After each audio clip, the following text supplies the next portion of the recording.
You may not have realized this, but you've probably seen the Montserrat font countless times. It's simply the go-to font for many designers. You see, companies like AirBnB, Spotify, Uber, and even Shopify, which is not a sponsor of today's video by the way, all use Montserrat in their branding. Since this font was created in 2010, it has gone to accumulate over 10 billion downloads worldwide, I think. Since 2010, and this font is still being used to the present day, shows how perfectly suited it is for the modern world. In this video, we're going to take a closer look on the history of the Montserrat font, who exactly created the font, and how it went on to become one of the most popular fonts in the whole world.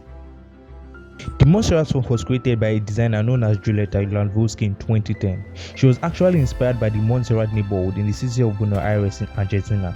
You see, Montserrat is a neighborhood in the city of Buenos Aires, Argentina. The area of Montserrat was actually named after a church that was built there in the 19th century. The Montserrat neighborhood has a very rich culture and it was located in the middle of Buenos Aires. This neighborhood is actually a working class neighborhood with a large population of immigrants, mostly from Italy and Spain. This area had a lot of small workshops and tents which these middle class people used in doing business. These tents were often branded with custom handmade font for publicity.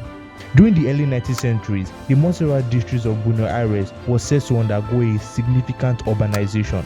Urbanization is simply transforming a place into a more modern place, otherwise called a city. During this moment, a lady known as Julieta came to this city at a point when she was designing her own font. She set to publish the font on her own website. She was largely inspired by the street signs she saw in this particular neighborhood. The lettering used in the street poster signs was really fascinating to Julieta. She was largely inspired by the street signs she saw in this particular neighborhood. The lettering used in these street posters and signs were really fascinating to Julieta, as she spent several months perfecting the font, making sure that each character was legible and had a unique personality to it. She wanted the font to be modern and versatile. She also wanted it to be suitable for both digital and print use.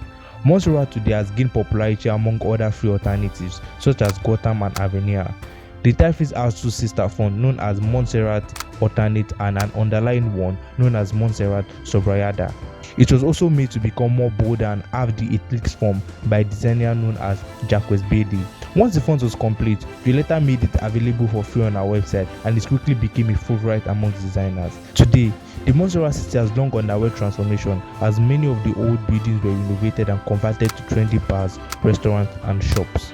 Montserrat is known to be one of the most trendy neighborhoods in Buenos Aires with a lively street and strong cultural scenes. As you watch this video, Montserrat is the default font for many popular websites and apps. It is used in countless designs and projects all over the world.